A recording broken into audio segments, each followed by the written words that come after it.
C'est la chambre de Jessie. Et ça, ce sont ses dessins. C'est peut-être une scène de crime, mais elle est devenue paisible. L'horreur ne disparaîtra jamais. La douleur, la souffrance, les détails qu'on se repasse en boucle en repensant à ce qu'il est arrivé à votre enfant. La vie ne sera plus jamais normale. À part le vert de l'herbe et le bleu du ciel, tout change quand vous traversez quelque chose comme ça. Mais bizarrement, cet endroit m'apaise.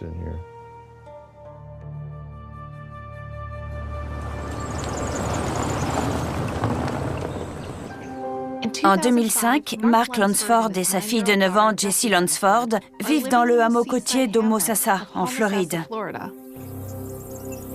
À Homosassa, on se la coule douce. Je trouvais ça génial de vivre à la campagne. Jessie et moi, on allait souvent à la plage de Fort Island Trail, qu'on surnomme la plage des radiations parce qu'elle est à côté d'une centrale nucléaire. C'est un endroit très cool. Mark est séparé de la mère de Jessie, Angie Bryant, qui vit dans l'Ohio. Il élève sa fille seule.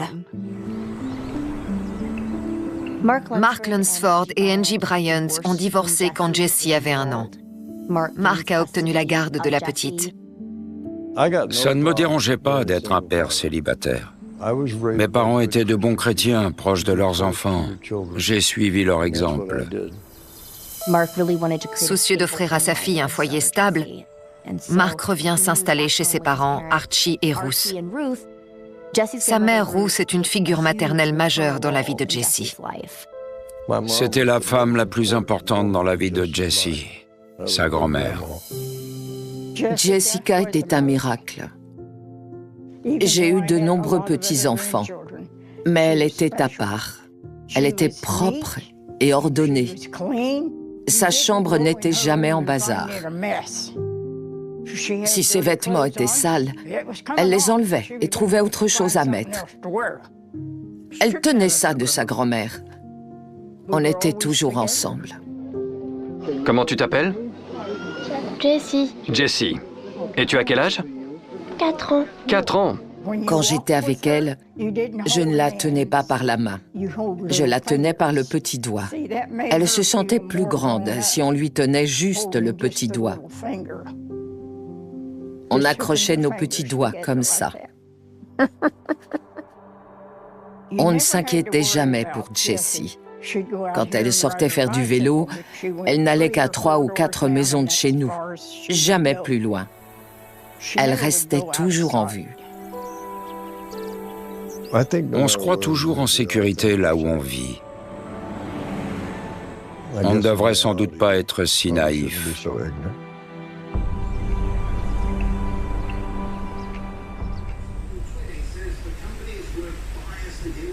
Ce soir-là, je suis allé dormir chez ma copine.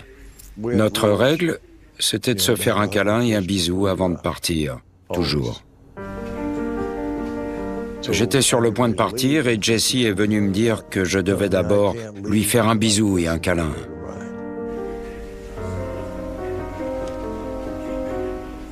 J'allais toujours lui dire bonne nuit et l'aborder dans son lit. Elle avait son dauphin. Jessie avait une peluche, un dauphin violet que j'avais gagné à la fête foraine. Elle aimait beaucoup le violet. C'était une de ses couleurs préférées. Et ce soir-là, je lui ai fait un câlin et un bisou pour la dernière fois.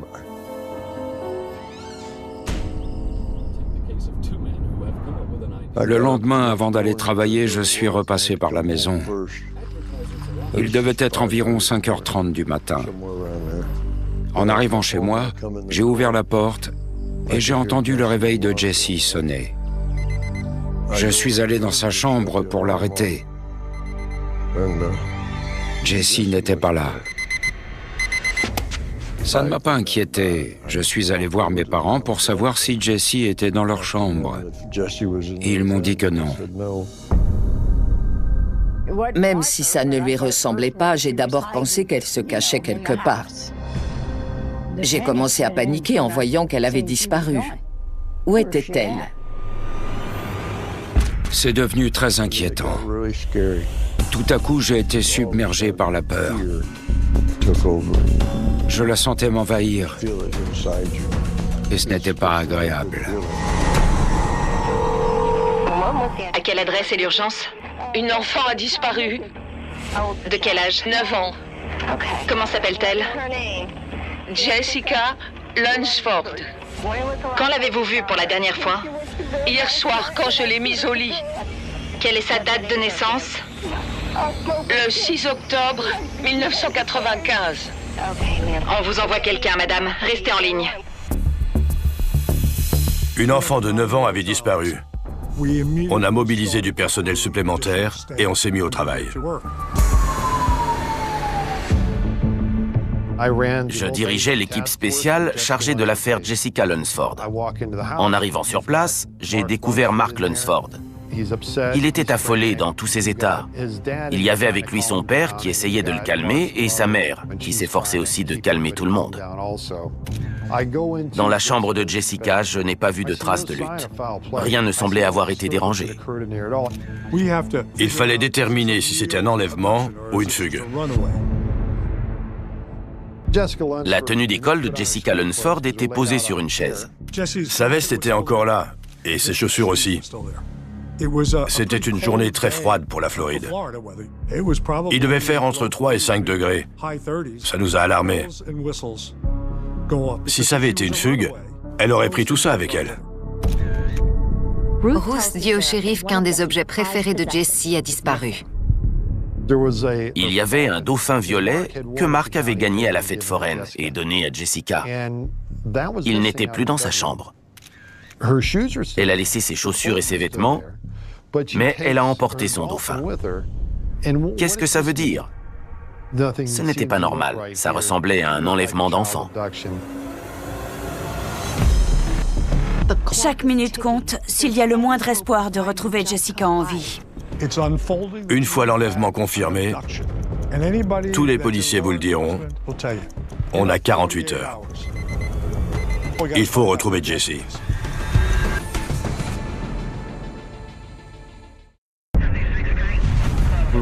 L'enquête commençait à s'accélérer.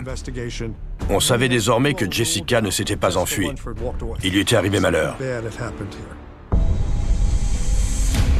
J'étais effondré. J'ai pris conscience que ma fille avait disparu. L'adjoint du shérif voulait qu'on reste à la maison en attendant les autres enquêteurs. J'ai dit, vous êtes dingue, c'est ma gosse. Allez vous faire voir, je vais chercher ma fille. Et je suis parti. Une fois dehors, je me suis mis à appeler Jessie. J'ai fait toute la rue en hurlant son prénom. Mark est totalement affolé. Il veut chercher sa fille. Pendant ce temps, la police enquête au domicile des Lunsford. Dans la chambre de Jessie, tout était nickel. On a demandé à Ruth si elle remarquait quoi que ce soit d'inhabituel. Il ne lui a fallu qu'une fraction de seconde. Il y a des salissures sur cet oreiller. Ce n'est pas normal. Ces salissures ont servi de point de départ à notre enquête. La police se concentre sur les traces de terre. Elle prouve que quelqu'un est entré dans la maison, un intrus, et qu'il a enlevé la petite. Dans un rayon de 800 mètres, c'est là qu'il faut chercher le coupable, et possiblement Jessica. J'étais déterminé à retrouver cette fillette.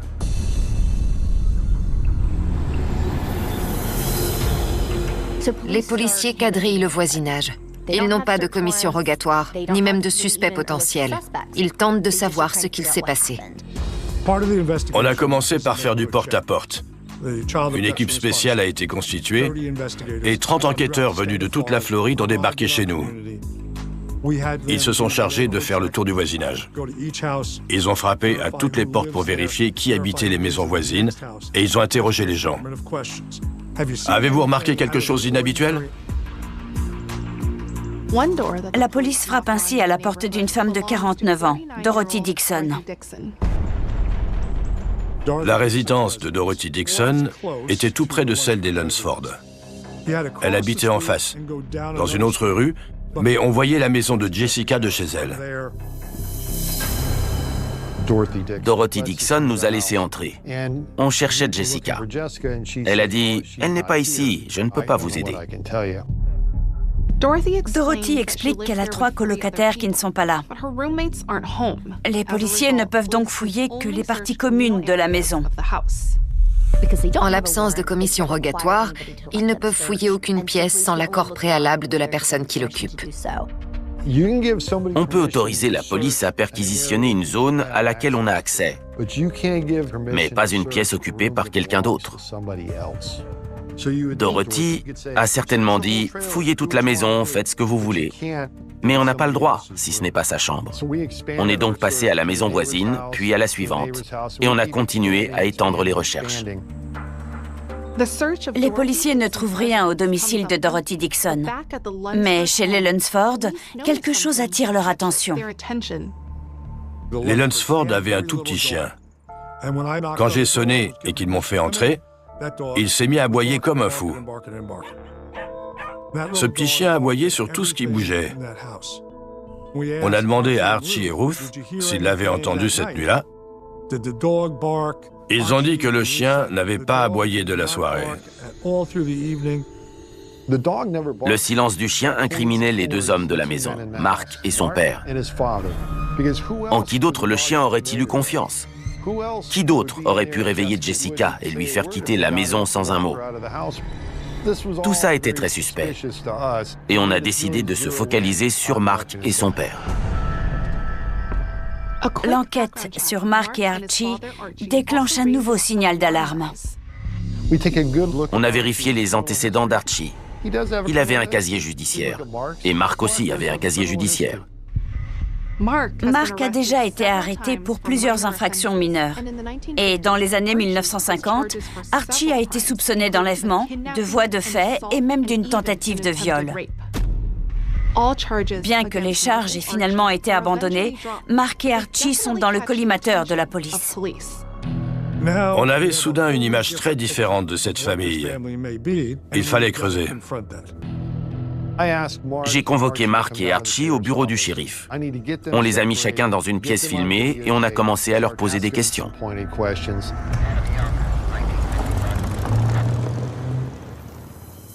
Je ne vais pas prendre de gants, parce que le temps joue contre nous. Plus le temps passe, et plus c'est compliqué. J'ai pas le temps de mettre les formes. Rien ne peut te préparer à ce qui t'attend dans une enquête de ce genre. La première leçon, c'est que ton nom est en haut de la liste. Tu seras le premier qu'ils interrogeront et leurs questions ne te plairont pas. Savez-vous où se trouve votre fille? Non. On ne sait pas qui sont ces gens. Tout ce qu'on sait, c'est qu'une fillette de 9 ans a disparu. Tout le monde est suspect. Et plus vous êtes proche d'elle, plus vous êtes suspect. Je ne suis pas là pour me faire des amis, mais pour établir des faits. Je comprends. Mark Lunsford dit avoir passé la nuit avec sa petite amie. Il faut qu'on trouve votre copine. Carmen? Oui. Ce ne sera pas difficile. Appelez-la. Nous, elle ne nous répond pas. La petite amie confirme son histoire. Je veux juste ma fille. Je sais, ne bougez pas, je reviens. L'émotion de Mark était sincère. Il ne jouait pas la comédie.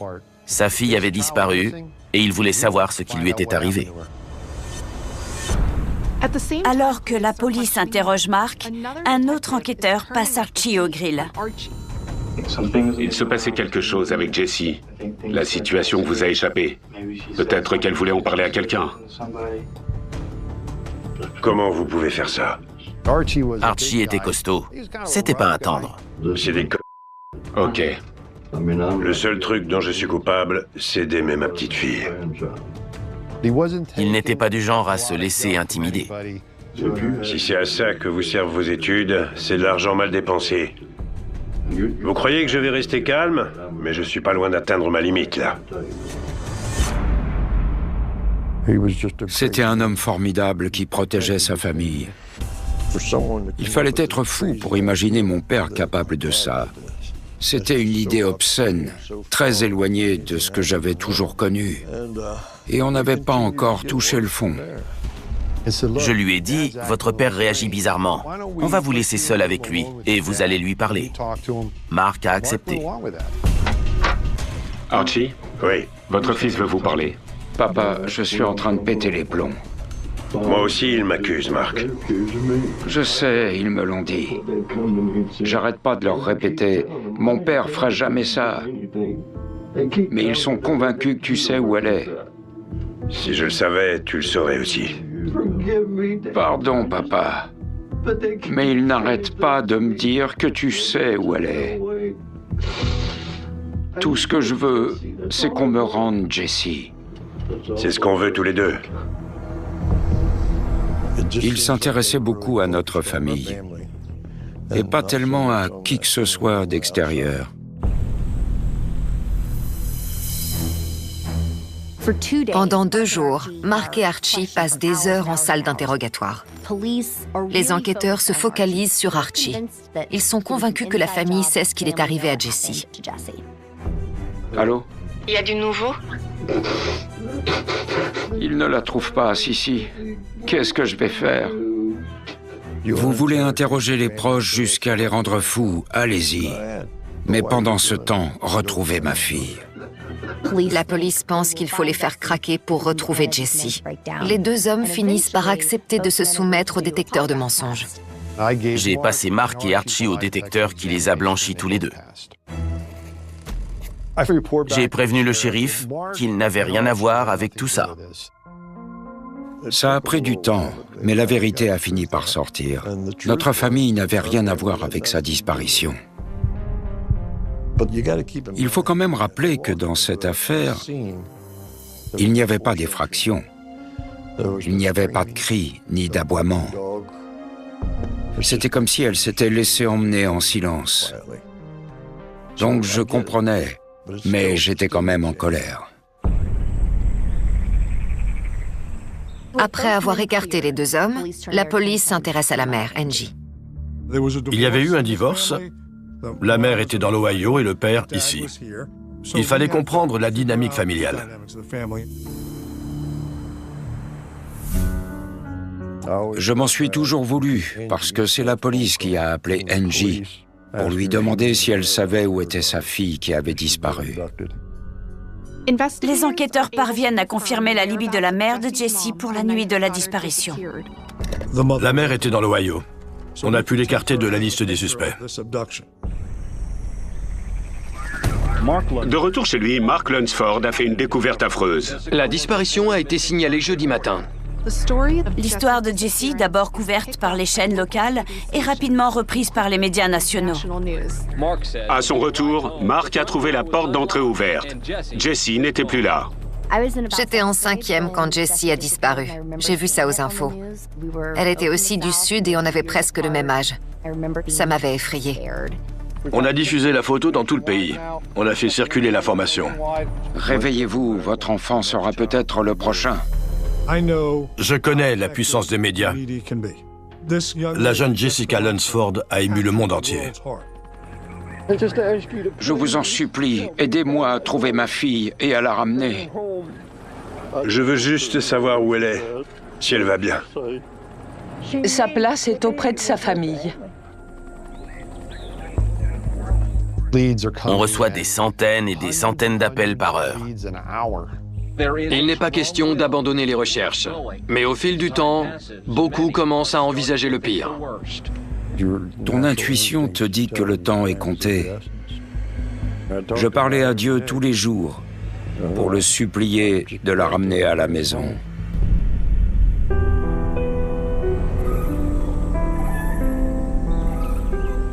La conviction que Jessie a été enlevée par un inconnu ajoute à l'enquête une dimension très inquiétante. Les statistiques montrent que les enlèvements d'enfants hors cadre familial ont généralement un mobile sexuel. Les policiers ne cherchent plus seulement un ravisseur, mais aussi un pédophile. Ils passent en revue tous les délinquants sexuels de la région. Sur 208 auteurs d'infractions sexuelles enregistrés dans le comté de Citrus, il y en avait 50 qui vivaient à proximité de chez Jessica. Elle était entourée de criminels et de criminels en puissance. On a commencé par les 50 délinquants sexuels du quartier. On leur a demandé s'ils avaient un alibi et on a vérifié cet alibi. Puis on a étendu les opérations à l'ensemble du fichier. Ils vont voir ces prédateurs sexuels un par un pour les interroger. À l'une des adresses de la liste, une surprise les attend. Manifestement, ça fait un moment que l'endroit n'est plus habité. Le mobil-home était à l'abandon. L'extérieur était très délabré et ce n'était pas mieux à l'intérieur. Les enquêteurs sont là pour interroger un délinquant sexuel de 46 ans, John Cui. John Cui avait été arrêté 24 fois. Ça allait de la détention illégale d'armes à feu et de stupéfiants jusqu'à la corruption de mineurs. Il avait un casier long comme le bras et il avait déménagé sans prévenir. L'homme est introuvable. Il n'a pas laissé d'adresse. Retrouver John Cui et découvrir ce qu'il sait devient une priorité absolue. John Cui avait commis toutes sortes d'infractions et de délits.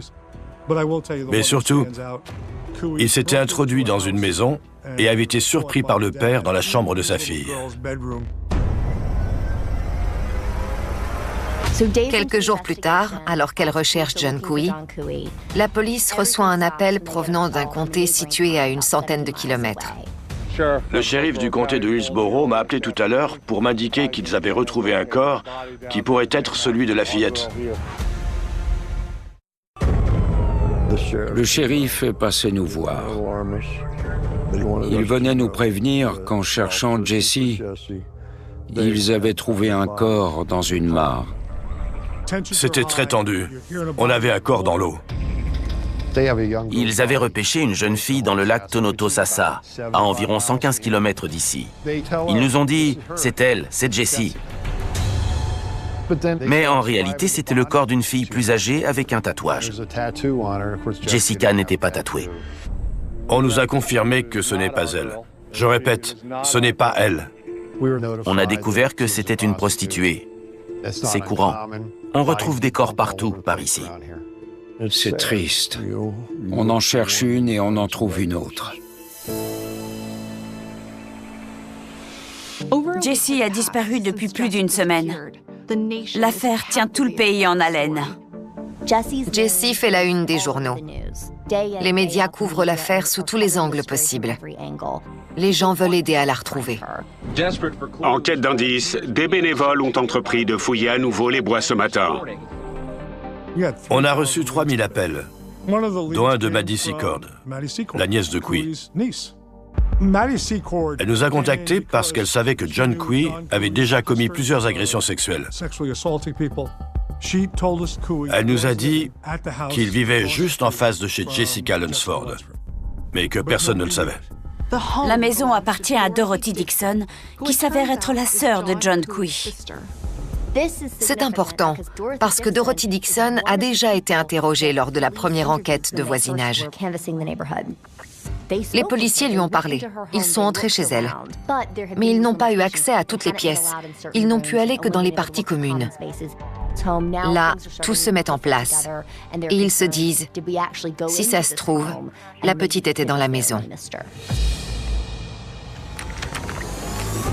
Les enquêteurs retournent aussitôt sur place, cette fois avec une commission rogatoire.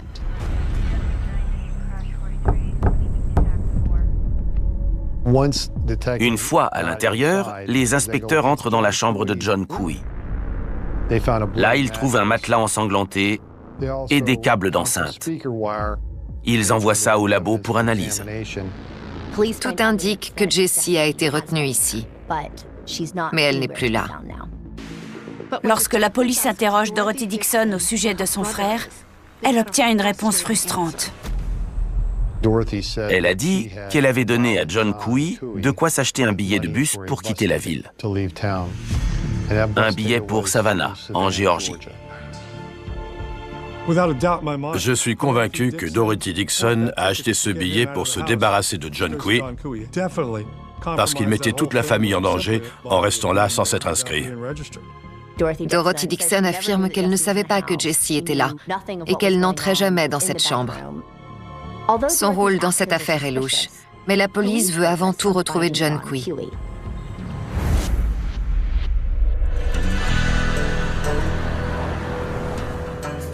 Il y a un autre homme que la police recherche activement. Les enquêteurs auraient quelques 3000 indices menant à cet individu. Les autorités diffusent largement le nom et la photo de John Quay, jusqu'à ce qu'un employé le reconnaisse dans un foyer pour sans-abri d'Augusta en Géorgie et appelle la police. En accord avec le shérif, je décide d'envoyer des inspecteurs interroger John Quay. Vous savez pourquoi vous êtes là? Ouais, je sais. Ok, dans ce cas-là, j'irai droit au but. D'accord. Où habitiez-vous en Floride? Chez ma sœur. D'ailleurs, il y a des policiers qui sont venus fouiller sa maison. Il nie tout. Il ne sait même pas qui est Jessica Lunsford. Vous connaissez Jessica Lunsford? Non, monsieur. Vous ne l'avez jamais vue? Je sortais pas très souvent. Ok. Ils lui ont dit, vous allez passer au détecteur de mensonges et si tout va bien, on vous relâchera. John Quay se soumet au détecteur et très vite, il s'effondre. Les inspecteurs sont revenus et ils ont obtenu des aveux. On est ici parce que vous avez des choses à nous dire? Oui. Vous avez dit que vous aviez fait quelque chose à Jessica. Je voulais pas faire ça. D'accord. Johnny, écoutez-moi. Ça va aller. Je suis malade. Vous êtes malade et on va vous aider. C'était la première fois. C'est arrivé comme ça, hein? Vous êtes juste allé trop loin. Johnny, je sais que c'est dur, mais il faut tout me raconter depuis le début. Je suis allé la chercher chez elle. Qui? Chez elle. De qui on parle? De Jessica. Tout à coup, John Quay réclame un avocat. Mais les policiers décident de poursuivre l'interrogatoire. On ne sait pas où est Jessie. Il faut la retrouver. C'était un choix stratégique. Le shérif a dit, si la petite est en vie, on doit la trouver. Si ses aveux ne sont pas valables, tant pis. Comment saviez-vous qu'elle était là? J'en savais rien. D'accord. J'ai tenté ma chance, je suis entré. Vous saviez qu'il y avait une petite fille? Oui, je l'avais vue dans la rue. Ok, vous saviez où elle habitait? Oui. Vous êtes allé dans sa chambre? Oui, je suis allé dans sa chambre. John Quay est entré chez les Lunsford par une porte déverrouillée. Il l'a réveillée. C'est de là que venait la trace de terre, de sa main. Que lui avez-vous dit? Je lui ai dit de me suivre en silence. Elle m'a obéi. Oui, on est sorti. Elle a pris sa poupée? Oui, elle a pris... Son dauphin? C'était une peluche, pas une poupée. Un dauphin? Oui, un dauphin. Ok. John Quay décrit un simple crime d'opportunité. Le hasard a fait que le chien ne s'est pas réveillé. Quand vous êtes entré, le chien a aboyé? Non. Pas un bruit? Je savais qu'ils avaient un chien, mais je l'ai pas vu. Si le chien avait aboyé, je serais parti. Vous saviez que son père vivait là aussi? Non, je le savais pas. Que portait-elle? Une sorte de chemise de nuit. Ok. Et sa peluche. C'est tout ce qu'elle avait. Ok, donc vous sortez. Vous étiez armé? Non, pas du tout. Vous l'avez menacée pour la faire taire? Non, je lui ai juste dit de me suivre. Elle était très polie. J'ai dit chut. Elle a obéi sans discuter? Ouais, je sais pas pourquoi. Le chien n'a pas aboyé et la petite n'a pas crié. Elle s'est levée et elle vous a suivi? Ouais. Où ça? Je l'ai ramenée chez moi. Dans votre chambre? Ouais. Et ensuite? Je l'ai agressée sexuellement. Je suis un homme malade. Je voulais pas agresser l'enfant. Je sais pas pourquoi j'ai fait ça. Les policiers sont anéantis lorsque John Quay leur révèle la terrible vérité. La première fois qu'ils sont venus, elle était cachée dans mon placard. Il avait ligoté Jessica avec du fil d'enceinte. Et il avait laissé la porte du placard ouverte et la télé en marche pour qu'elle puisse regarder les gens qui la cherchaient. Je sais qu'elle est quelque part. J'espère qu'elle nous entend. Je veux dire à son ravisseur que sa place est auprès de sa famille. Il lui fait regarder les opérations de recherche. Elle voit la rue par la fenêtre, elle entend les hélicoptères et les chiens. C'est la torture psychologique la plus cruelle que j'ai jamais vue. J'ai besoin d'aide. Plus de 2 semaines ont passé depuis la première fouille. Pour les enquêteurs, ça doit être terrible de savoir qu'ils étaient si près du but. Jesse était dans le placard, mais ils n'avaient pas le droit d'inspecter cette chambre. C'est un choc pour les policiers. Jesse était là depuis le début et ils ne l'ont pas vu. Mais John Quinn n'a toujours pas répondu à la question la plus importante. Où se trouve Jesse? Elle a demandé à rentrer chez elle? Elle a demandé quand elle pourrait partir et j'ai dit bientôt. Je comptais la laisser partir. Je voulais la laisser partir. Je voulais, mais j'ai pris peur et je l'ai pas fait. Je l'ai pas laissé partir. Ok. Vous avez tous débarqué et j'ai paniqué. La première fois, ils ont pas fouillé la maison. Elle était encore en vie? Elle était toujours vivante. Je lui ai juste dit de rester dans le placard. Le premier jour? Oui, enfin... On était déjà venus? Ça devait faire 3 jours, quelque chose comme ça. Elle était dans le placard et je lui donnais à manger.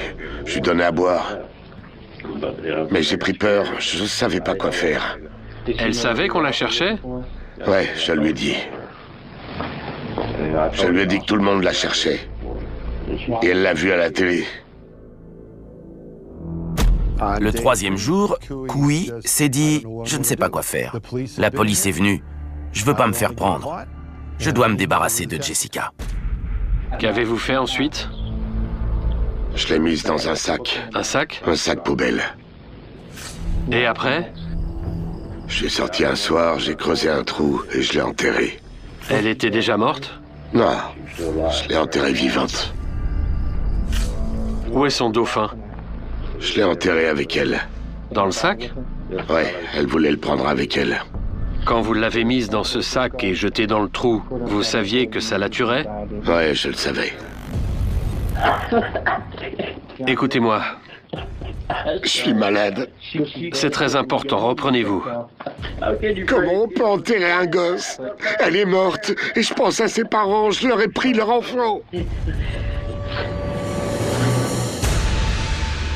Quand on reçoit des aveux comme ça, c'est difficile à supporter. Le problème, c'est qu'il nous appartient de la ramener chez elle.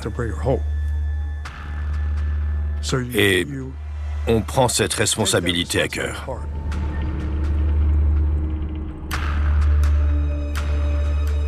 J'étais dans la cour et j'ai vu 2 adjoints du shérif arriver à toute allure. Ils se sont arrêtés devant cette maison et ils ont sorti la rubalise. Ma sœur est sortie, je lui ai dit de rentrer et d'éteindre la télé. Qu'est-ce qui se passe? Ils l'ont trouvé. Je n'ai pas eu besoin qu'ils me le disent.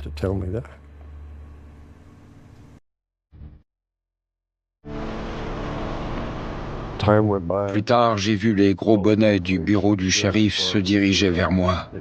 Je leur ai dit, foutez-moi la paix.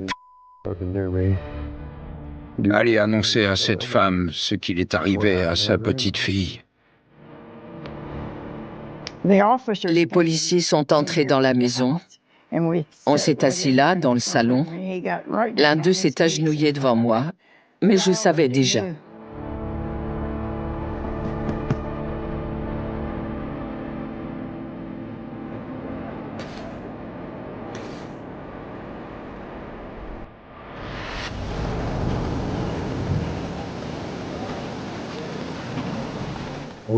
On a sorti Jessie de ce trou et on l'a ramenée chez elle.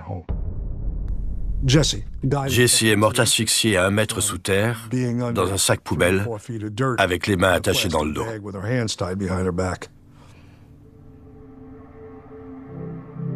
Je ne peux même pas vous dire la colère que j'ai ressentie en découvrant qu'elle était à 150 mètres de sa chambre. Tous les jours, j'ai ouvert cette porte, j'ai regardé dehors et j'ai demandé à Dieu où elle était. Il me l'a dit, mais je n'ai pas entendu. Elle était sous mes yeux. J'ai demandé à Dieu de me la ramener.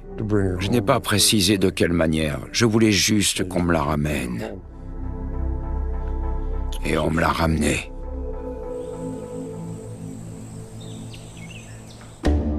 John Cui est accusé de meurtre avec préméditation, d'agression sexuelle, d'enlèvement et d'effraction. Il risque la peine de mort.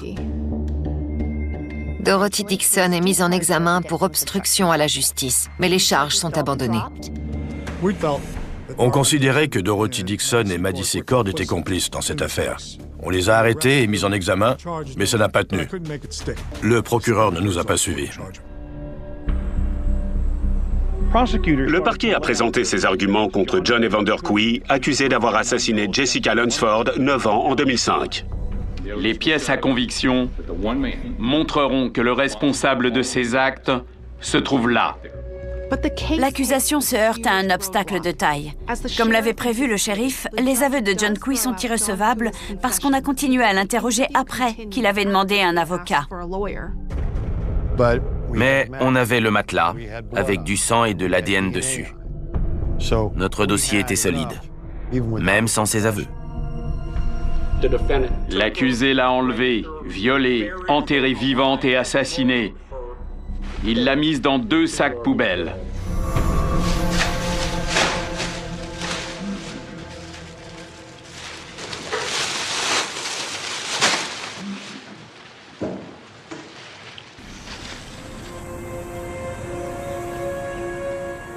L'État de Floride contre John Evander Cui.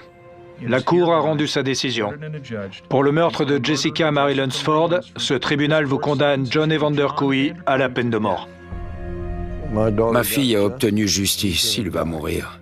C'était réconfortant. La séance est levée. Tu as fait du mal à un enfant de Dieu. Tu dois mourir. Tu ne mérites pas d'être sur terre. Il n'y a pas vraiment lieu de se réjouir. Mais quand on fait du mal à votre enfant, personne ne mérite plus de mourir que quelqu'un qui fait du mal à votre enfant.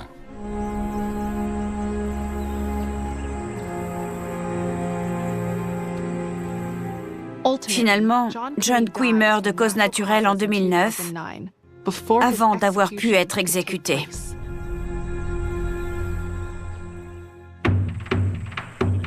Depuis la mort atroce de Jessie, Mark milite activement pour les droits de l'enfant. Il a beaucoup fait évoluer la loi. Après la découverte de son corps, j'ai commencé à militer.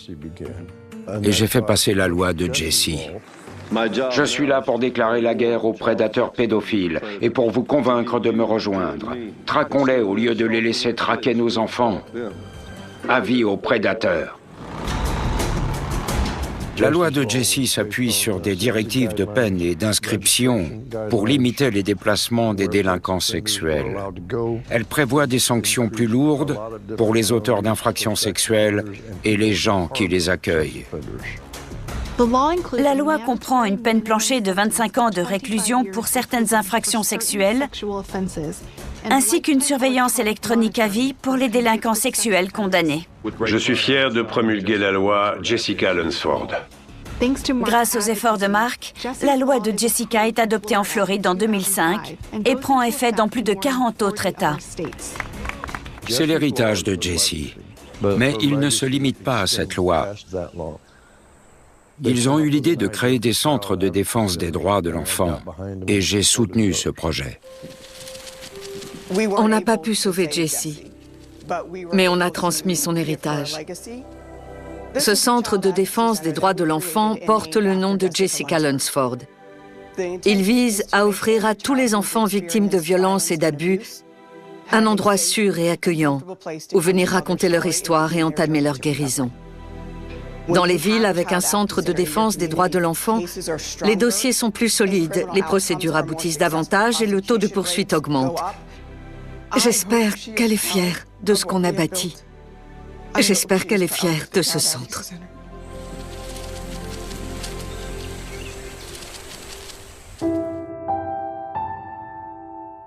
Quand on perd un enfant, on meurt chaque jour. parce que chaque jour est un jour de plus où il faut vivre sans lui. Nos enfants sont censés nous enterrer. Ça ne devrait pas être l'inverse. C'est une expérience que je ne souhaite à personne. Perdre un enfant est un traumatisme que l'esprit n'est pas capable d'appréhender.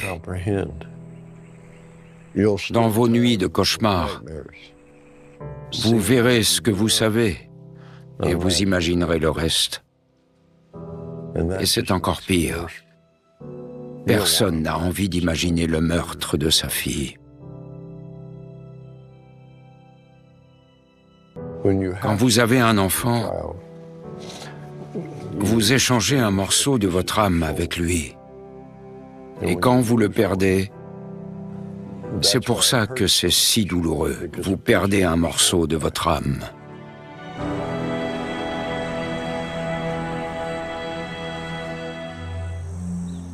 Ça, c'est un mémorial en souvenir de Jesse. S'il arrive quelque chose à votre enfant, ça ne disparaîtra pas avec le temps, mais ce sera remplacé. Vous penserez davantage aux souvenirs des moments heureux et moins à ce qui lui est arrivé. Elle a changé nos vies. Elle est toujours avec nous.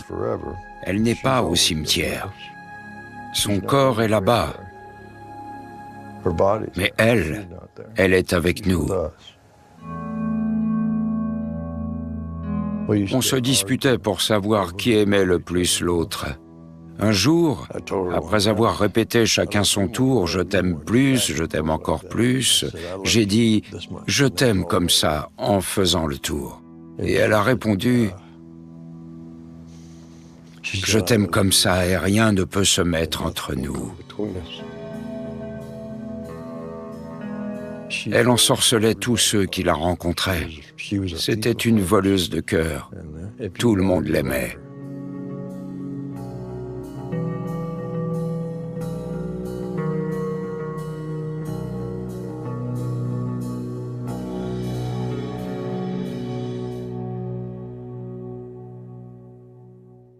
Je me lève, chaque jour, avant le soleil, comme si la nuit elle-même refusait de céder à l'aube.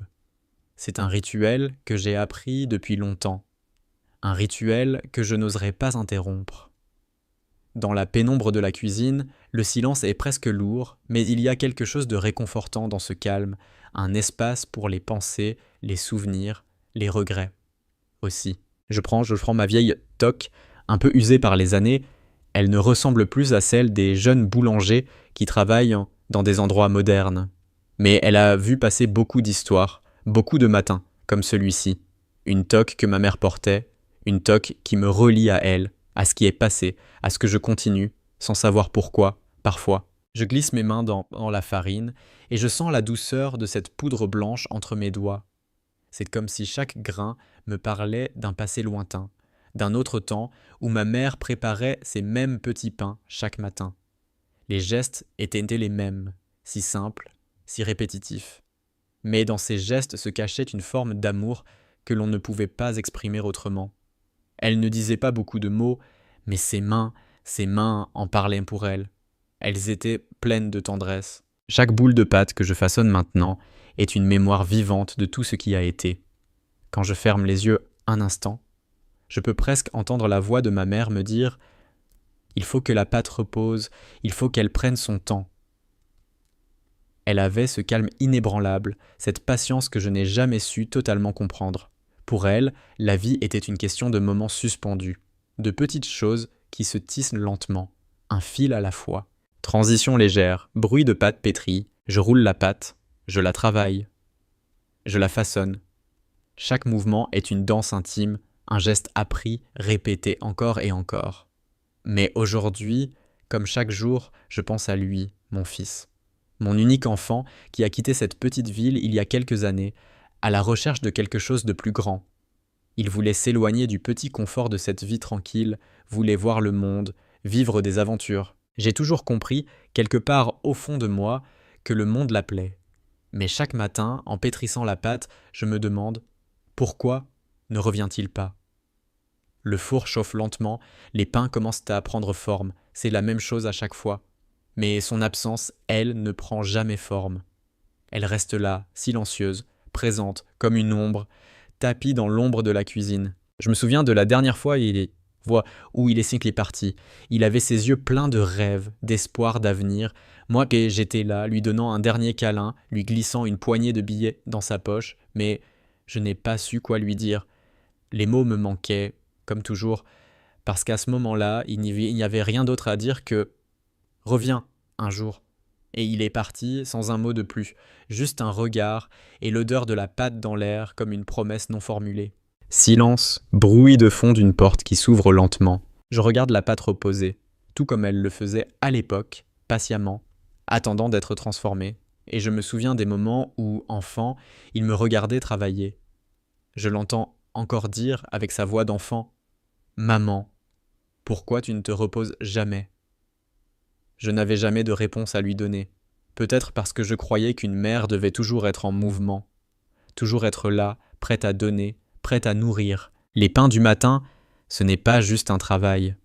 C'est une manière de dire que l'on tient bon, que même dans l'absence, il y a quelque chose de précieux qui persiste.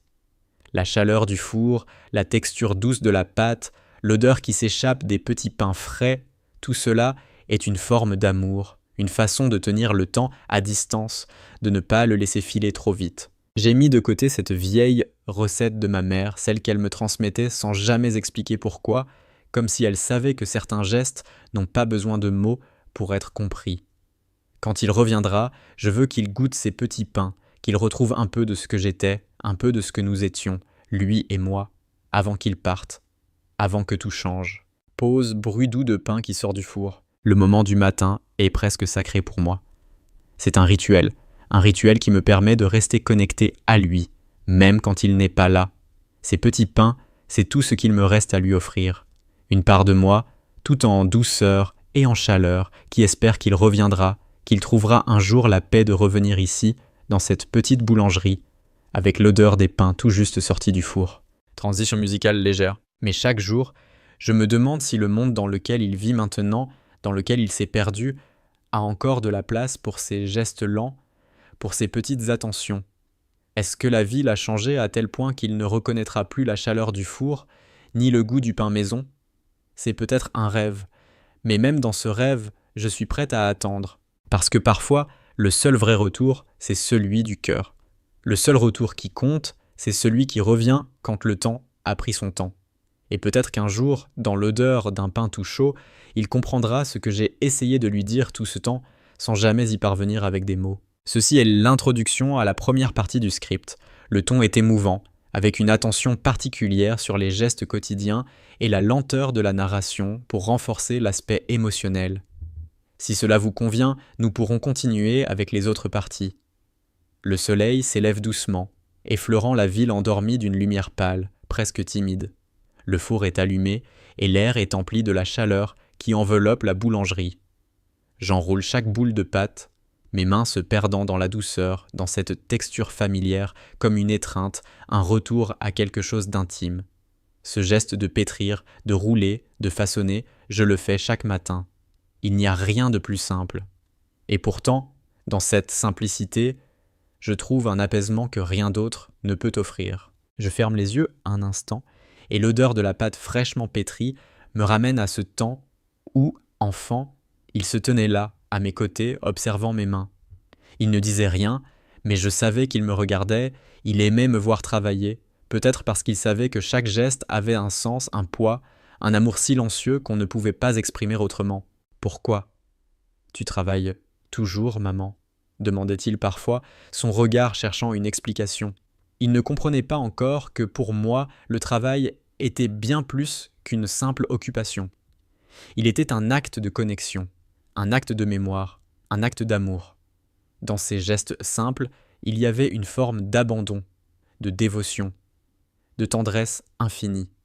Chaque boule de pâte était un souvenir, chaque baguette un retour à lui, chaque pain un petit message que je lui envoyais sans jamais oser le dire de vive voix. Je me souviens de ses mains, petites et fragiles, qui cherchait à imiter les miennes, à reproduire mes gestes.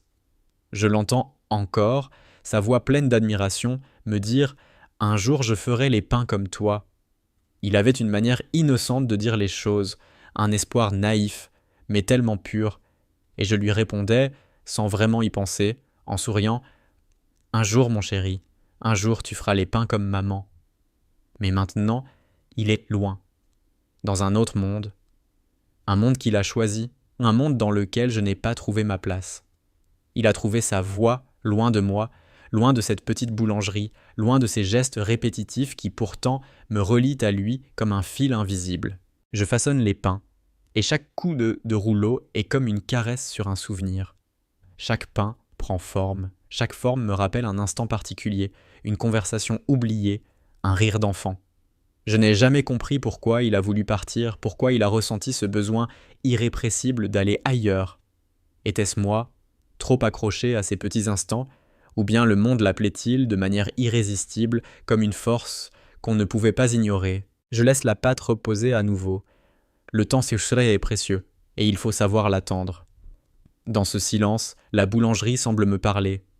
Elle me parle de lui, de son départ, de ce vide laissé derrière lui, mais elle me parle aussi de lui dans chaque pain que je façonne, dans chaque croûte qui se forme, dans chaque instant passé à faire le même geste jour après jour. J'ai l'impression qu'il n'est jamais vraiment parti. Peut-être est-ce que cela l'espoir, un espoir silencieux qui persiste, même dans l'absence. Un espoir que, quelque part, il pense à moi, qu'il se souvient de ce goût, de cette chaleur qu'il a laissée derrière lui, de ces gestes qui m'avaient échappé quand il était là. Je suis consciente de la lenteur de ma vie, mais la lenteur, parfois, est la seule chose qui permet de saisir le temps, de le comprendre. Car dans chaque instant suspendu, il y a une vérité qu'on ne perçoit pas quand tout va trop vite. Ce matin, comme chaque matin, je prépare les petits pains et dans la chaleur du four, une idée me traverse l'esprit. Et si, un jour, il revenait? Et si, un jour, il franchissait la porte de la boulangerie, le regard fatigué mais curieux, prêt à goûter à ce qu'il avait laissé derrière lui, prêt à retrouver cette douceur que l'on ne trouve nulle part ailleurs? Peut-être qu'il reviendrait, non pas pour la boulangerie, mais pour ce qu'elle représente. Peut-être qu'il reviendrait pour les souvenirs que j'ai dissimulés dans chaque pain, dans chaque croûte dorée, pour la chaleur qui émane de ces gestes répétés. Peut-être qu'il reviendrait parce qu'il aurait compris que la véritable douceur de la vie, ce n'est pas celle que l'on trouve dans les aventures lointaines, mais dans les petites choses, les gestes répétés, l'amour infini et silencieux des petites mains qui façonnent, qui attendent, qui espèrent. Je regarde les pains sortir du four, leur croûte dorée qui fait écho à un autre temps. Et, pour un instant, tout semble s'arrêter. L'air est empli de l'odeur du pain chaud, et dans cette chaleur, je trouve une forme de paix. Il n'est peut-être pas là, mais il est présent dans chaque mouvement que je fais. Dans chaque geste que j'accomplis, je sais que je lui envoie un message silencieux. Je suis ici encore et toujours pour toi. Je dépose les pains sur la table, un à un. Ils sont parfaits, comme ils l'étaient toujours. Et je me permets enfin de croire que peut-être un jour, il goûtera à nouveau à ce pain, à ce moment suspendu. Peut-être que dans ce simple geste, il comprendra que, même dans le silence, il n'est jamais vraiment parti. Pause. Les gens commencent à arriver, les premiers clients du matin. La journée commence lentement, mais elle commence. Et moi, je continue à façonner les pains, à faire ce que je sais faire de mieux, offrir un peu de douceur au monde, un peu d'amour dans chaque bouchée, parce que c'est tout ce que j'ai à offrir, un peu de chaleur, un peu d'amour, et l'espoir que, quelque part, il me reviendra. Le matin avance doucement. Les rues s'animent peu à peu, mais ici, dans cette boulangerie, tout reste tranquille, les odeurs se mélangent, la chaleur du pain, la douceur de la farine, l'odeur du café qui commence à envahir l'espace. C'est un parfum que je connais bien, un parfum qui me rappelle tant de choses. L'enfance, les hivers au coin du feu, les matins passés à regarder la neige tomber à travers les fenêtres. Chaque pain que je façonne est comme un instant suspendu dans le temps, un instant que je laisse échapper pour mieux m'y retrouver. Je laisse mes mains caresser doucement la pâte, comme une mère caresse la joue de son enfant. Chaque geste me ramène à lui, à ces moments où il était là, présent, avec ses yeux pleins de curiosité. Il avait toujours une question à poser, toujours une nouvelle découverte à partager. Il m'étonnait, ce petit. Il avait cette capacité à voir le monde avec des yeux neufs, comme s'il y avait toujours quelque chose à apprendre, quelque chose à découvrir. Moi, j'étais là pour lui, pour répondre à ses questions, pour le guider. Mais aujourd'hui, il est ailleurs, loin de moi. Et je continue de faire ce que je fais, jour après jour, sans savoir exactement pourquoi. Peut-être parce que c'est tout ce que j'ai à offrir. Peut-être parce que c'est le seul moyen de rester en vie, ici, dans ce monde de silence qui semble l'avoir englouti. Les clients commencent à entrer. Ils sont les mêmes que chaque matin. Les habitués, ceux qui viennent chercher leur pain, leur croissant, leur sourire. Ils n'ont pas changé, mais moi, j'ai changé. Parce que chaque jour, je les sers, je leur souris, mais dans mon cœur, il y a ce vide. Un vide que personne ne peut combler, sauf lui. Lui, qui n'est pas là. Lui, qui m'a laissé derrière, sans un mot, sans un regard en arrière. Et pourtant, il est toujours là. Il est là, dans chaque pain que je fais, dans chaque croûte dorée que je place sur la table, dans chaque mouvement de mes mains. J'ai toujours été fier de ma boulangerie, fier de mon métier. Mais il y a des jours, comme aujourd'hui, où la fierté semble s'être évaporée, où chaque pain, chaque geste, semble être une répétition sans fin d'un même rituel qui ne mène à rien. Parce que même si les clients se pressent pour acheter, il manque quelque chose ici. Quelque chose que je ne peux pas trouver dans la farine ni dans le sucre. Quelque chose que je ne peux pas reproduire avec les mains. Les heures passent, lentement, comme le temps qui se traîne sur le sol de cette vieille boulangerie. L'après-midi arrive, et avec elle, la fatigue s'installe, doucement, imperceptiblement. Je commence à fermer les volets, à ranger la farine, à nettoyer le plan de travail.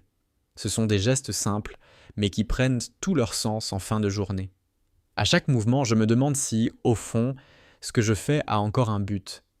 Ce n'est pas qu'une question de travail, ni même de routine. C'est quelque chose de plus profond. C'est l'amour qui s'est cristallisé dans ces gestes. C'est l'amour qui s'est transformé en mémoire, en attente. J'entends le bruit d'un moteur dehors. C'est un bruit familier, un bruit qui me fait lever les yeux. Je me précipite à la fenêtre, le cœur battant un peu plus vite, comme si j'attendais quelque chose, comme si le monde allait enfin me donner une réponse à toutes ces questions qui me hantent chaque jour. Mais ce n'est qu'une voiture qui passe.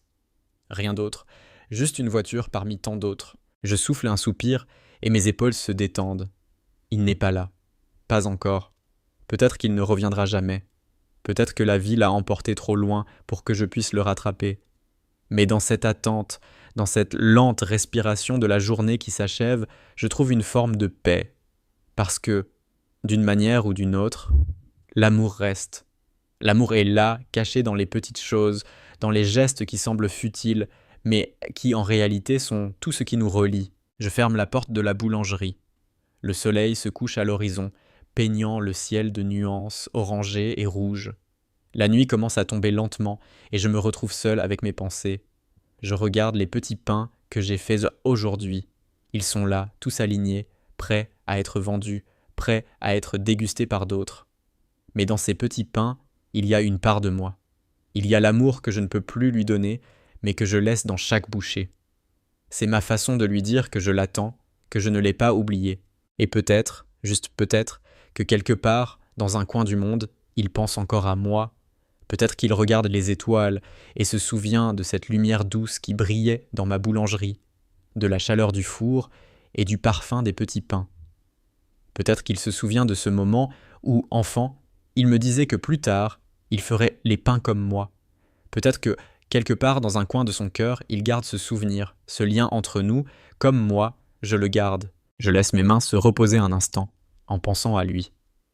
Et, pour la première fois depuis longtemps, je souris, doucement. Parce que même dans l'absence, il y a une présence, même dans la solitude, il y a une connexion.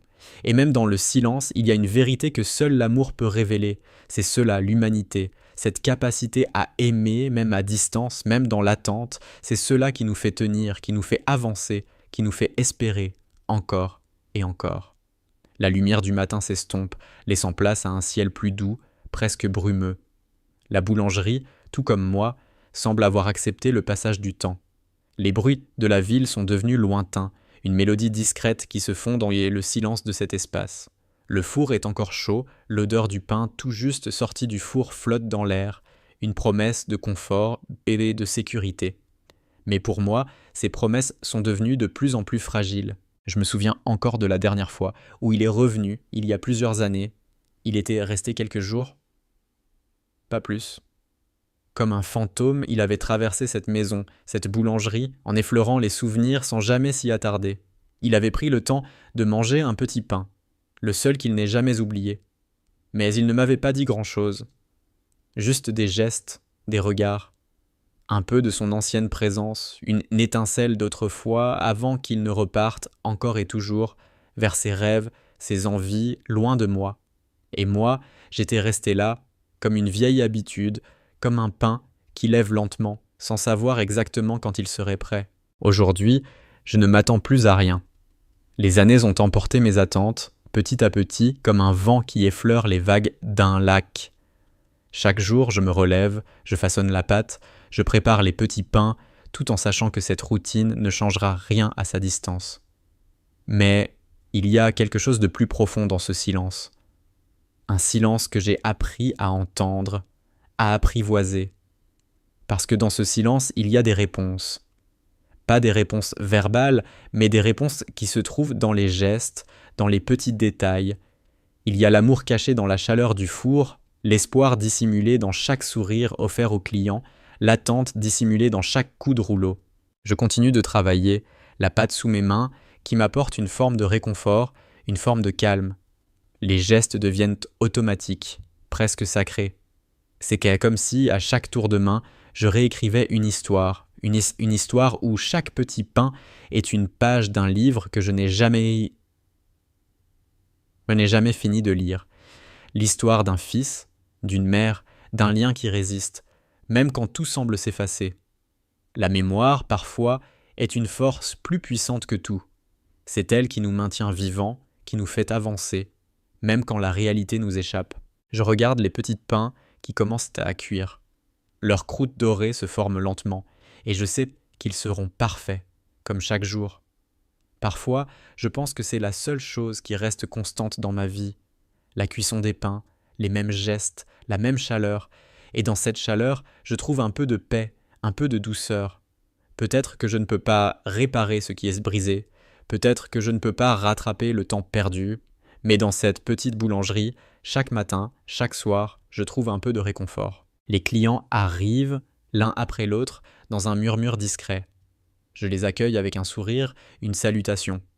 C'est une forme de politesse, mais aussi une manière de me raccrocher à ce qui reste, à ce qui est tangible, à ce qui est là, devant moi.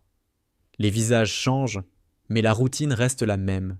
Une routine qui me fait sentir moins seul. Parce que dans cette routine, il y a une forme d'humanité. Les gens viennent ici pour un pain, mais ils repartent en requête avec plus que ça. Un sourire, un échange, un moment suspendu dans le temps, juste assez long pour se sentir un peu moins isolé. Je pense à lui, encore une fois, il est toujours là, quelque part dans mes pensées, dans le silence que je partage avec lui chaque matin, chaque soir. Peut-être qu'il ne revient jamais, peut-être qu'il a trouvé sa place ailleurs, mais peut-être qu'un jour, comme ce pain qui lève lentement, il reviendra. Pas avec des mots, mais avec des gestes, avec ce regard, cette lumière dans ses yeux. Peut-être qu'il viendra juste un matin après tout ce temps, et qu'il me dira simplement « Je suis revenu ». Je ne sais pas si ce jour viendra. Je ne sais même pas s'il est encore capable de se souvenir de ce qui nous liait, de ce que j'ai fait pour lui, de ce que nous avons partagé. Mais dans ce silence, dans ces gestes quotidiens, je sais une chose. Il est encore là, dans cette boulangerie. Il est encore là dans chaque petit pain que je prépare. Et même si je ne peux pas lui dire, je l'espère. Je l'espère avec toute la douceur de ce silence, avec tout l'amour que j'ai mis dans chaque pain, chaque geste. La lumière commence à changer, le soleil se couchant lentement derrière les collines. Le jour s'éteint et la boulangerie se vide peu à peu. Je ferme la porte et je regarde autour de moi. C'est ici, dans cette petite pièce que j'ai vécue. C'est ici que je continue de vivre, dans ce silence que j'ai appris à aimer, dans cette attente qui, un jour peut-être, sera comblée. Et je sais que, malgré tout, cette attente ne sera jamais vaine, parce qu'elle est remplie de tout ce que je suis, de tout ce que j'ai donné et de tout ce que je continuerai à offrir. Pas avec des mots, mais avec des gestes. Pas avec des promesses, mais avec de l'amour. Je souffle doucement, comme pour laisser le monde entrer un peu plus en moi, et je prépare les derniers pains de la journée dans la douce chaleur de la boulangerie. Et dans cette chaleur, je trouve un peu de paix, un peu de sérénité, un peu de vérité. Parce que même dans le silence, même dans l'absence, l'amour persiste, toujours. Le matin s'étire encore, comme un long fil d'or qui se tisse lentement dans le ciel, illuminant peu à peu la boulangerie. Le four ronronne doucement, et je me tiens là, dans l'odeur sucrée et chaude du pain qui cuit, dans le calme qui règne ici. Il n'y a pas de précipitation, pas de bruit assourdissant, juste la rythmique calme des gestes que je répète sans fin. Parfois, je me demande si ces gestes, ces petites actions de tous les jours ne sont pas les seuls fils qui me relient à la vie, à ce qui était et à ce qui pourrait encore être. Je pétris la pâte, la façonne encore. Les gestes sont lents. Mes mains dansent au rythme de la farine, du beurre, du sucre. C'est comme si, à chaque mouvement, je cherchais à effacer les années, à faire revenir des moments perdus, des moments où il était là, à mes côtés. Il y avait quelque chose de magique dans la façon dont il me regardait, avec ses yeux pleins de curiosité, son esprit avide de comprendre, de savoir, de tout découvrir. Et moi, j'étais là pour lui, pour répondre à ses questions, pour l'écouter, pour l'aimer. Mais il est parti, et je suis resté ici avec cette boule de pâte, ces gestes, cette attente. Je m'arrête un instant. Mes mains tremblent légèrement, pas à cause de la fatigue, mais parce qu'une pensée s'impose à moi, comme un murmure qui me traverse soudainement. Et s'il revenait, pas pour rester, peut-être, mais juste pour un moment, un seul instant, juste assez pour me permettre de lui dire ce que je n'ai jamais osé lui dire, juste assez pour lui dire que je l'ai toujours aimé, même dans le silence, même dans l'absence. Que chaque petit pain que je fais, chaque geste que je pose, c'est pour lui, pour nous. Un dernier cadeau, un dernier adieu, peut-être. Je sais que je me mens. Il ne reviendra pas. Pas comme ça. Pas d'un coup, sans prévenir. La vie ne se résume pas à ses espoirs fous, à ses rêves impossibles. Et pourtant, l'idée me hante, parce que dans cette attente, il y a une forme de douceur, une forme de paix. Je laisse tomber la farine sur le plan de travail et je me laisse emporter dans mes pensées, dans cette absence qui est devenue une partie de moi. Les clients commencent à arriver et je suis tiré de ma rêverie. Ils entrent, comme tous les matins, avec leur sourire familier, leur visage marqué par la routine. Ils n'ont pas changé, eux. Pas plus que les gestes que je fais pour les servir. Le pain est prêt, chaud, doré, prêt à être emporté. Mais dans cette chaleur, dans cette douceur, je trouve encore ce lien, ce fil invisible qui me relie à lui. Chaque pain que je façonne est une manière de lui dire « Je suis là, toujours. Je n'ai pas oublié. Et je t'attends. » Je les serre un à un, les sourires se croisent, les salutations s'échangent, mais en moi, tout est calme. Comme si, dans cette boulangerie, le temps avait pris un souffle plus léger, comme si chaque moment passé ici effaçait un peu de la douleur qui réside dans l'absence. Je les regarde partir, les mains pleines de pain tout chaud, et une part de moi s'en va avec eux comme une offrande silencieuse. Le soleil grimpe de plus en plus haut dans le ciel, réchauffant la pièce, réchauffant l'air. Et dans cette lumière douce, je me permets, enfin, de poser un regard sur ce que j'ai construit. Cette boulangerie, cette vie. Ce sont des petites choses, des petites victoires quotidiennes. Rien d'extraordinaire, mais pourtant, c'est ce qui me reste. C'est tout ce que je peux offrir.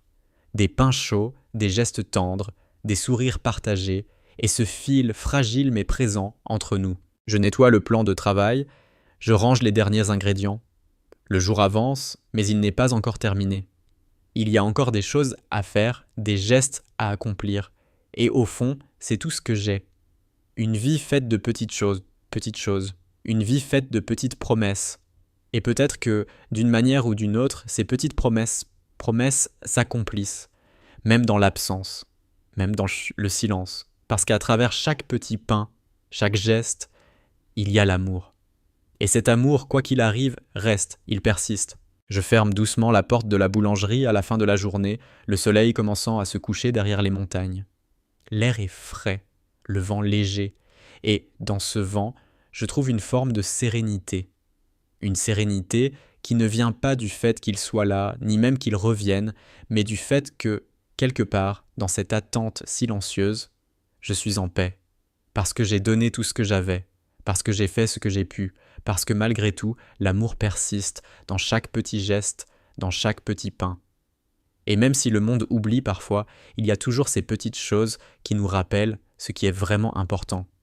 Ces petites choses, ces gestes, ces amours silencieux, cachés dans l'ombre du quotidien. Je souris, un sourire doux, presque imperceptible, et dans cette lumière du soir, je me permets de rêver, encore une fois, qu'un jour, il reviendra. Pas comme avant, mais juste pour un instant, juste pour me dire que lui aussi a aimé tout cela, et peut-être, juste peut-être, pour partager un dernier pain ensemble, un dernier instant de douceur avant que tout ne s'éteigne. Un dernier geste d'amour, encore et toujours. Le matin et c'est venu doucement, comme une caresse discrète, une lumière qui s'infiltre à travers les rideaux, se posant sur la vieille table en bois. Le silence est lourd, mais en lui, il y a quelque chose de doux, quelque chose de réconfortant. La boulangerie est encore calme, presque suspendue dans le temps. Je prends une profonde inspiration, laissant l'air frais du matin se mélanger avec l'odeur familière de la pâte qui repose sur le plan de travail. C'est un matin comme les autres, et pourtant, il y a une différence subtile, presque imperceptible, mais bien là. Je me tiens devant le four, les mains occupées à façonner les pains. Chaque geste est minutieux, chaque coupe de rouleau est une partie de moi que je dépose dans ces pains.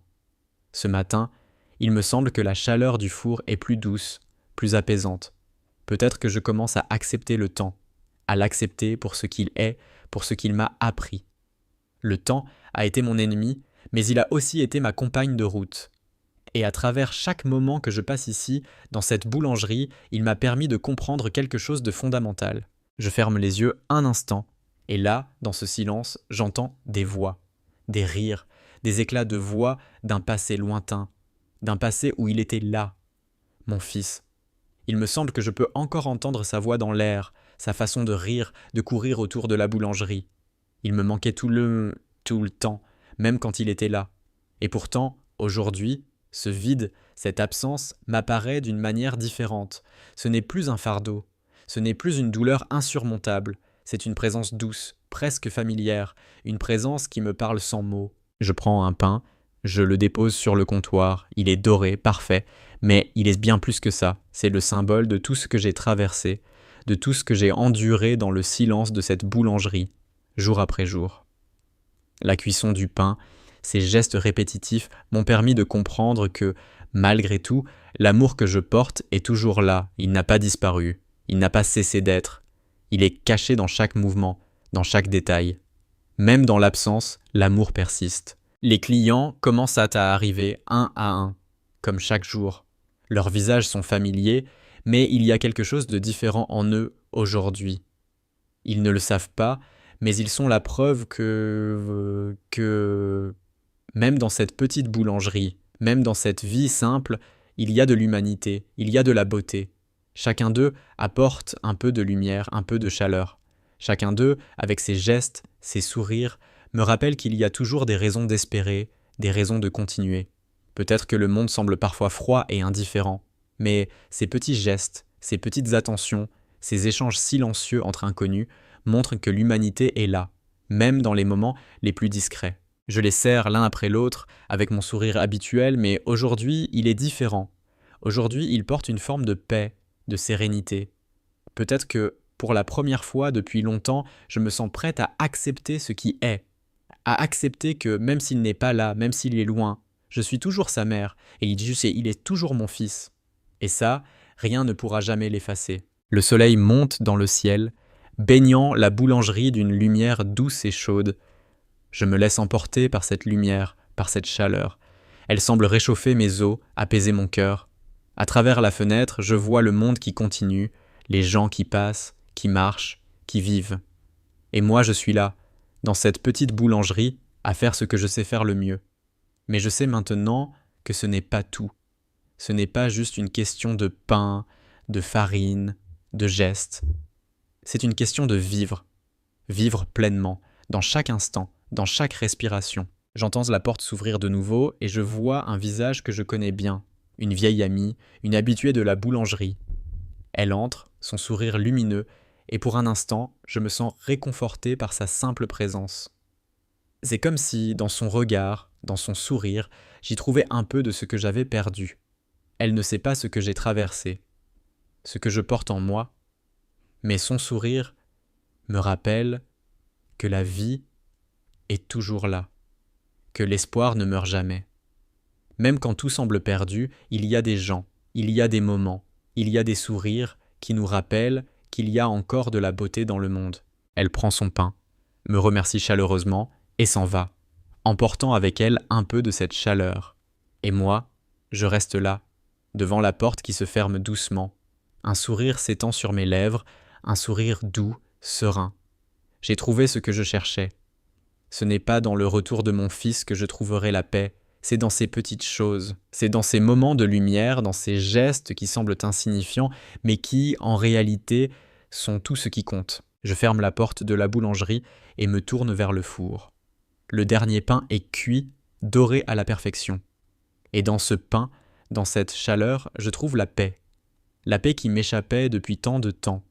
La paix de savoir que, même sans lui, je peux être entière. Que l'amour, même s'il n'est plus exprimé par des mots, continue d'exister.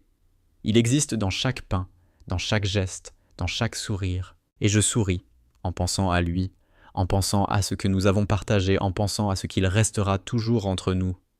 Pas dans les grandes déclarations, mais dans la douceur des petites choses, dans la lumière du matin, dans le silence du pain qui lève, dans l'espoir que, même dans l'absence, l'amour persiste.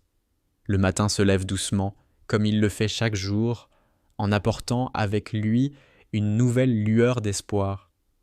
La boulangerie est calme, une tranquillité familière. Je me tiens là, au centre de cette petite pièce, entouré de la chaleur du four, de l'odeur des pains qui cuisent lentement. Chaque mouvement que je fais est empreint de cette sérénité que j'ai trouvée peu à peu, lentement, dans l'acceptation de ce qui est, l'acceptation de l'absence, l'acceptation de la lenteur de la vie. Je travaille la pâte comme je l'ai toujours fait. Chaque geste est une danse silencieuse. J'observe la farine se répandre sous mes doigts, le beurre fondre lentement, l'eau s'incorporer à la masse de farine. Ces gestes, ces habitudes sont les seules choses qui me rassemblent, les seules choses qui me maintiennent dans ce monde, à cet instant précis. À travers ces gestes, je ressens une forme de calme, un calme qui semble venir de l'intérieur, qui semble me réconcilier avec ce que j'ai perdu, car tout ce que j'ai perdu est toujours là, présent d'une manière ou d'une autre, dans chaque mouvement de mes mains. Je me souviens de lui, souvent. Je me souviens de sa façon de s'asseoir là, près de moi, dans la cuisine, observant chaque mouvement. Il me demandait toujours « Pourquoi tu fais ça, maman ?» Et je lui répondais toujours la même chose, sans vraiment réfléchir. Parce que c'est ce que l'on fait, parce qu'on ne peut pas s'arrêter, parce qu'il faut avancer chaque jour. Voilà ce qui est... Il ne comprenait pas alors. Mais aujourd'hui, je crois qu'il comprend d'une autre manière. Même s'il est loin, même si les kilomètres nous séparent, je sais qu'il porte en lui quelque chose que je lui ai transmis. Une part de moi, une part de cette tendresse infinie qui se cache dans chaque pain que je prépare. Une tendresse qui persiste, qui survit au temps, à l'absence, à tout ce qui nous sépare. Je ferme les yeux et je le vois dans ma tête. Pas tel qu'il est aujourd'hui, mais tel qu'il était, un petit garçon curieux, le sourire espiègle, les yeux brillants, de rêve. Il m'apportait tant de joie, tant de lumière. Et aujourd'hui, je sais que cette lumière ne s'est pas éteinte. Elle persiste, là, dans un coin du cœur. Peut-être qu'il ne le voit pas, peut-être qu'il est trop occupé à poursuivre ses rêves pour y prêter attention, mais je sais que cette lumière, cette douce chaleur continue de briller. Parce que l'amour d'une mère n'a pas de fin. Il est là dans les gestes les plus simples, dans chaque boule de pâte que je pétris, chaque pain que je façonne. Il est là même dans le silence de la boulangerie, même dans la tranquillité de ces matins où tout semble figé. Les clients arrivent comme chaque jour. leurs visages familiers se croisent, se souriant. Je les serre un à un, toujours avec ce même sourire, toujours avec cette même douceur. Mais aujourd'hui, quelque chose est différent. Aujourd'hui, je vois chaque visage d'une manière plus claire, plus précise. Je vois leur humanité, leurs histoires invisibles, leurs peines et leurs espoirs. Et dans ce regard, je trouve quelque chose d'essentiel, la beauté des petites choses, la beauté des gestes simples, des sourires échangés, des mots murmurés. Je les regarde partir, emportant leur pain, emportant une part de moi, une part de ce que j'ai fait aujourd'hui. Et dans leurs yeux, je vois quelque chose que je reconnais, la même lumière, cette lumière qui brille dans les moments les plus simples.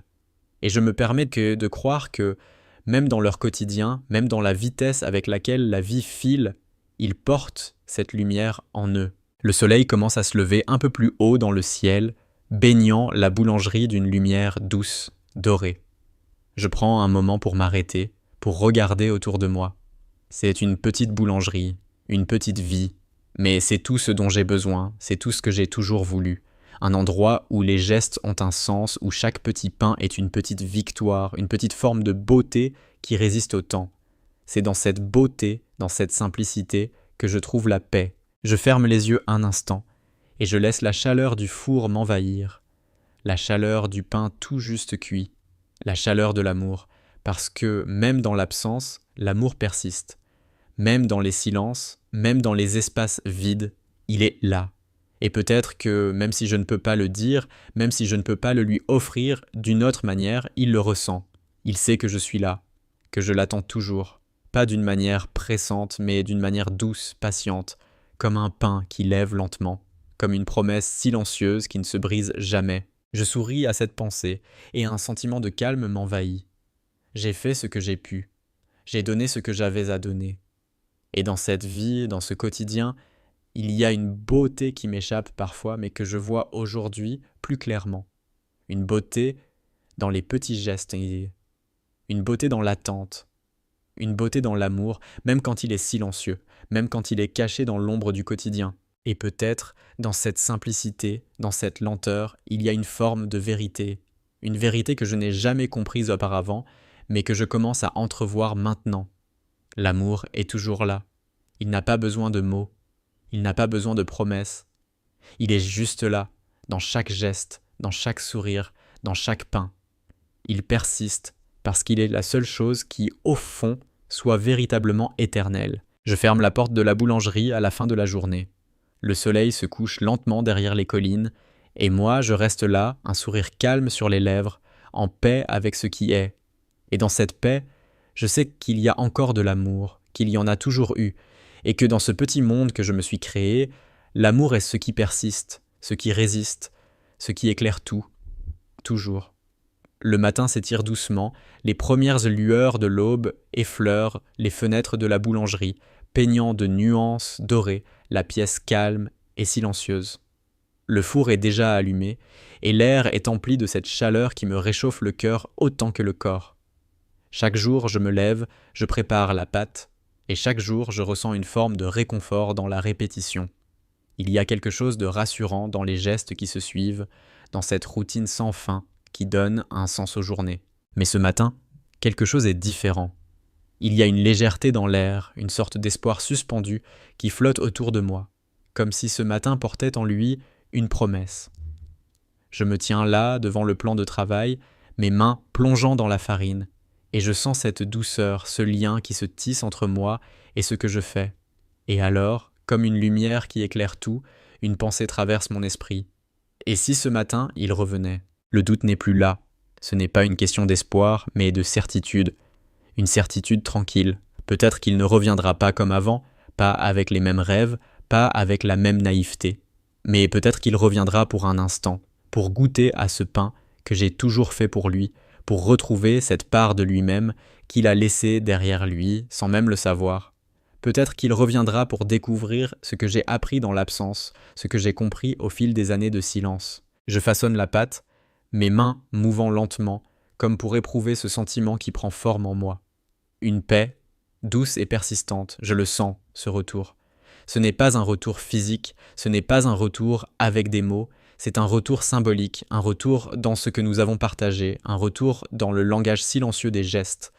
Et peut-être que ce retour-là, même s'il est muet, est plus fort que tous les mots que nous n'avons jamais pu échanger. Je mets la patte au repos, la laissant lever lentement, comme un symbole de ce temps que j'ai laissé passer, de cette attente que j'ai vécue dans le silence, dans la douceur des gestes. Le four chauffe lentement, et je ferme les yeux un instant. Je me laisse envahir par ce calme, par cette certitude qu'il n'est jamais vraiment parti. Non, il n'est pas là, physiquement, mais il fait toujours partie de ce monde, de ce moment, de cette boulangerie. Et peut-être qu'il m'entend dans le silence de ce matin, là où tout semble suspendu, où le monde lui-même attend. Le jour avance, lentement, et la boulangerie commence à se remplir des clients habituels. Leur présence est un réconfort, un doux rappel que la vie continue, que le monde avance. Je les sers avec un sourire, comme chaque jour, mais aujourd'hui le sourire est plus léger. Il porte en lui une forme de calme que je n'avais pas avant. Chaque échange, chaque salut me rappelle que, même dans l'absence, il y a encore des raisons de sourire. Chaque client qui franchit la porte, chaque petit geste, chaque merci murmuré est une petite victoire, un rayon de lumière dans une journée qui semblait auparavant teintée de solitude. Et là, au détour de cette routine, au milieu des rires et des conversations, je le vois. Il est là, devant la porte, hésitant, les yeux fixés sur la boulangerie. Il n'a pas changé, et pourtant, il a changé. Ses yeux, d'une certaine manière, portent en eux toute une histoire, toute une absence qu'il porte avec lui. Et dans son regard, je vois cette lumière. La lumière de l'enfance. La lumière de ceux qui, sans le savoir, nous laissent une empreinte indélébile. Je ne dis rien. Je n'ai pas besoin de dire quoi que ce soit, parce que, dans cet instant, tout est dit, tout est compris. Il n'a pas besoin de revenir sur les années perdues, sur les promesses non tenues. Il est là et c'est tout ce qui compte. Il entre, et je le regarde, un sourire léger sur les lèvres, sans un mot, mais avec toute la douceur de ce que nous avons partagé. Il regarde autour de lui, et je vois cette lueur dans ses yeux, comme s'il retrouvait quelque chose qu'il avait oublié. La chaleur du four, l'odeur du pain, les gestes que nous faisions ensemble. Il s'approche du comptoir. « Un pain, s'il vous plaît », dit-il, la voix légèrement tremblante, comme si ces mots portaient tout le poids du temps, de l'attente, de l'amour qui n'a jamais cessé d'être là. Je lui tends un pain, le même que je lui ai toujours tendu. Il prend le pain dans ses mains, et pour un instant, tout semble se suspendre. Nous restons là, dans ce silence, cette tendresse partagée. Rien d'autre n'a besoin d'être dit. Nous savons, tous les deux, que cet instant est suffisant, que ce retour, même s'il est furtif, est un retour à l'essentiel. Il prend le pain, sourit et s'éloigne. Je le regarde partir, le cœur léger, les yeux brillants d'une émotion que je n'arrive pas à exprimer. Mais je n'ai pas besoin de mots. Ce qu'il vient de faire, ce qu'il m'a donné, c'est tout ce que j'attendais. Un simple geste, un simple retour, un retour dans le présent, un retour dans l'amour silencieux. Le soleil se couche lentement derrière les collines. La lumière baisse, et je me tiens là, devant le four, avec ce sourire calme, paisible. Je regarde la porte, là où il est passé.